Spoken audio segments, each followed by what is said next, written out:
Vegetable మార్కెట్కి వెళ్ళామంటే compulsory ఒక కిలో క్యారెట్లు అయితే తీసుకొస్తామండి. ఏం దొరకకపోయినా క్యారెట్లు అయితే ఈసారి మాత్రం ఇలాంటి మరీ వెరైటీగా ఉన్న క్యారెట్లు అయితే దొరికాయి. చాలా పొడవుగా సన్నగా ఉన్నాయి. నార్మల్ క్యారెట్లు తెచ్చామంటే పచ్చి పచ్చివే తినేస్తారు. మార్నింగ్ బ్రష్ చేయంగానే మా పిల్లలు ఇద్దరు. ఈ క్యారెట్లు మాత్రం 3 వారాలు అయిపోయిందండి, అయిపోకుండానే ఉన్నాయి. అసలు క్యారెట్లు అని చెప్తే కూడా నమ్మట్లేదు. ఇంకేం చేయాలనో అర్థం కాక ఇలా క్యారెట్ హల్వా అయితే చేస్తున్నాను. వీటిని తురుముబట్టడానికి కూడా నాకు అవ్వలేదు, అంత సన్నగా ఉన్నాయి కాబట్టి. అందుకే ముందు కుక్కర్లో ఉడకబెట్టి తర్వాత ప్రాసెస్ అయితే చేశాను. నెయ్యిలో బాగా వేయించి తర్వాత డ్రై ఫ్రూట్స్ వేసి చక్కెర, పాలు పోసి అయితే నార్మల్ ప్రాసెసే, ఏమంటే తురుము పట్టకుండా ఉడకబెట్టి చేశాను. ఇలా ఎప్పుడైనా చేసి ఉంటే కామెంట్ చేయండి.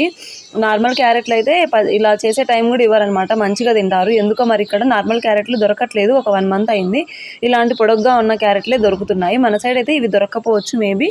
ఇంకా గురువారం నిన్న దేవుడికి ప్రసాదంగా ఇదైతే చేశాను. కార్తీక మాసం తర్వాత ఇంట్లో స్వీట్ చేయక చాలా రోజులు అయిపోయింది అన్నట్టు క్యారెట్ హల్వాతో చేసేసాను.